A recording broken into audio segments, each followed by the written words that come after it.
happy Thursday. It is Thursday today. Yes, it is. Kelly Dunlap here, metabolism and hormonal fat loss coach. Just wanted to jump on. I just ended a fantastic coaching call with one of my clients, and we just talked about so many great things, and we actually conducted some NLP practices as well. We actually did something really cool where I was able to help her kind of cross over a like to dislike, which is fantastic. So if there's something that, you know, one of my clients or they're struggling with something that they are totally craving and I guess addicted to, I am able to help them with their subconscious mind, with helping them to transfer the way that they feel about something that they don't really like to that particular food. But anyway, the reason why I wanted to jump on is I had a few minutes and I was thinking about how when it comes to your nutrition, what the biggest and best nutrient, I guess you would say, your macronutrient is that you really should focus on is protein. And I wanted to tell you why. And I wanted to also share this because I know that we have an abundance of fat and carbohydrate options in our world. And oftentimes, unless we are actually really focusing in on, you know, what it is that we are really eating and how we are, you know, eating like with intention and purpose, oftentimes we just think that, oh, I'm, you know, getting so many calories in, but you're not looking at what those calories are made up of, right? And so for myself, the biggest focus, and is for my clients as well, is protein, like I had mentioned. Now, the reason is because protein is going to keep you satisfied and satiated. So it's going to keep you fuller longer. It's going to keep your cravings down. And it's also a very thermogenic macronutrient. So basically, it takes your body more energy in order to process this nutrient. Does that make sense? And so if I were to tell you to, hey, go ahead and watch what you're eating. Document your foods like I do, let's say, when I onboard a macronutrient client. So if I have somebody that's a new client, I will say, okay, let's see what your food intake is for the next 5 days and just eat like you normally would, not a big deal. I want to see what you're intaking. The majority of the time, the protein, like I have this, you know, that on MyFitnessPal, you can see this line. It'll say protein, carbs, fats. The protein is usually like this, the carbs is usually this long, and the fat's usually this long, right? And so I want you to think about the fact, like, okay, where are you prioritizing your nutrients? Like for me, protein, it's always the last thing that we're craving. It just kind of is what it is, you know what I mean? And you also have to keep in mind too that we crave what we eat. We also crave what we eat. So if you are eating a lot of fruits and vegetables, it's no surprise that if you like, oh, I find myself craving lots of fruits and vegetables. Well, that's because you're eating that. Or if you're eating a lot of starch and fat, no surprise that you are craving starches and fats. You know, I don't ever really hear somebody say, I am craving a big fat chicken breast, right? You know? And so you want to make sure that when you are eating, that you are focusing on that protein, that you are focusing on that. And I think that the reason is it's not to say that chicken isn't delicious or beef or pork or lamb or any of those things aren't delicious. But I think that it obviously, number one, takes time and planning. Number two, I don't think people really understand that when they are eating that, you know, that there really should be more purpose and intention. That it's not just about calories, it's about what are those calories made up of. So, you know, like right now, I'm actually on a macro protocol. And so I have a specific amount of protein, a specific amount of carbs and fats, and we're currently in the midst of kind of tweaking these numbers for me so that it feels good to me, right? Now, numbers aren't for everybody. So, you know, I don't want you to think that you have to be counting and everything has to, you know, whatever. But I am just at a place where I am at in my nutrition where it works for me, you know. And so the protein is something that should always be considered first. So when you are putting your meals together or when you are, let's say, standing in front of the fridge, the thing that you want to ask yourself is, okay, what protein can I have? Now, oftentimes you probably don't have protein sitting in the refrigerator unless you are prepping it. Do you see? So make sure that you've got protein handy. Make sure that you might, like I right now, and I do this every day, I take 2 whole chicken breasts and I put them in my Instant Pot first thing in the morning. And then it's like just sitting there, it's all shredded.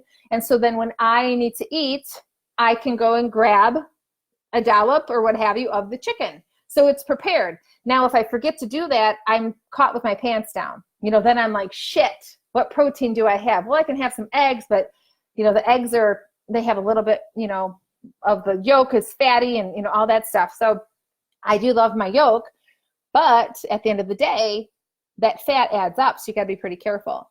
So my message to you is that start to pay attention to what the majority of your food is. Is it carbohydrates? Are you eating an abundance of carbohydrates? Do you balance it out with, a good amount of protein? When you are making your plate, does your plate consist of a nice chunk of protein and then you've got like vegetables and maybe a little bit of starchy carbohydrate as well? Is there a nice little balance going on? And it wouldn't hurt for you to kind of like do some intake as far as, like I mentioned earlier, maybe writing down what you're eating for 4 or 5 days just to kind of see, because oftentimes it looks like this. Carbs and fat and a little bit of protein. Protein that is going to keep like I said, it's going to keep you satiated and satisfied. It's going to keep the cravings down. It's going to also help you thermogenically as well. Now, my belly fat series, which is coming up, which is kellydunlap.com/lose belly fat.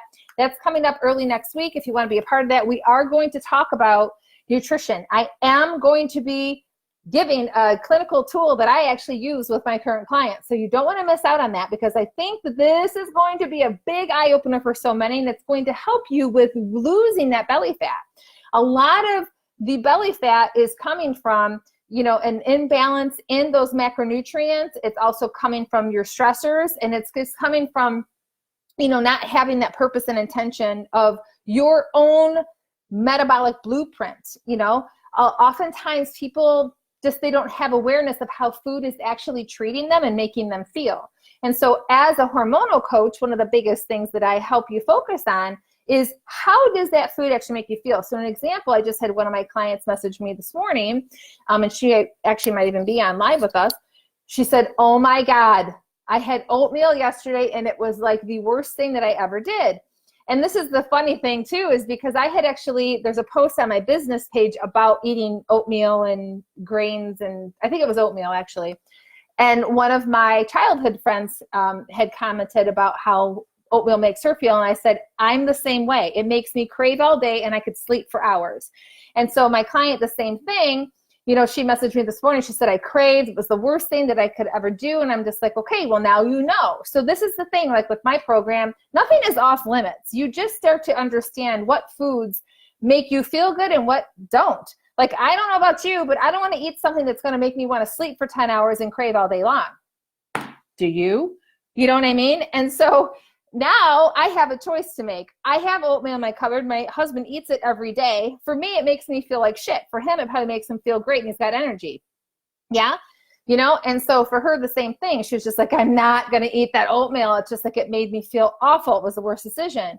So, once you have that knowledge, then you have choices. It's all about your choices, right? But the fact of the matter is that you have to get to the point where you are ready to listen, where you're ready to listen to your body. Your body is giving you this biofeedback all day long, constantly. It's telling you, oh, that felt good or that didn't. If you've ever noticed, like maybe you eat something on the way to work, or maybe you eat something at work, and then you wonder why a couple hours later you're ready for a nap. There's no coincidence there. It's not because you're bored. It's not because, there's not real any stimulation going on, because I'm pretty sure that if you're working in an office, you probably do have a computer in front of you. So there's definitely stimulation going on.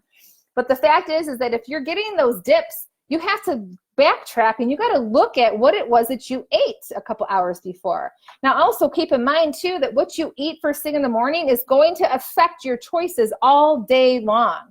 So if you do go and you eat oatmeal or granola bars and stuff like that, and then you're wondering why, gosh, I'm just craving all these sweets and I just want cereal cereal and I just want breads. Well, there's a reason for that. There's a reason for that. You have to look at what you're eating. You crave what you eat, you guys. So my best advice to you is think protein first, protein first, protein first. It's not easy. It's not easy because it doesn't always feel so great. You know what I mean? And if you do increase your protein, let me just tell you this, make sure you're increasing your water intake because you will get bound up. Okay? So make sure, speaking of water, that you are drinking at least half of your body weight in water plus 15 ounces. So if you're a 200-pound person, you want to make sure that you are drinking at least 115 ounces of water per day. Okay? So, just a couple of little great tidbits for you. Wanted to share that. If you have any questions, let me know. But again, you can always opt in on my mini series that's coming up, which is going to be loaded with a lot of knowledge. My series, not to like toot my own horn, but they are the bomb. Like I give a lot of information. And so if you are at all interested in bettering yourself, understanding, the science, I guess you would say. Yeah, understanding a lot of the science that goes into why your body does what it does and why you do what you do, then make sure you opt in, okay? Because that's a lot of the information that I like to share. I like to educate. I don't like to just tell. You know what I mean? Like I learned years ago as an aerobics instructor that it was like you have to teach people how to do these moves. You can't just tell. You have to teach. And I've always taken that in everything that I do, especially as a coach. I want people to understand why, not just here, do this, and here, do that. I have to teach you why. Like, what is the purpose and what is the reason and what's what I'm looking for? Oh my God, there's my necklace I was looking for.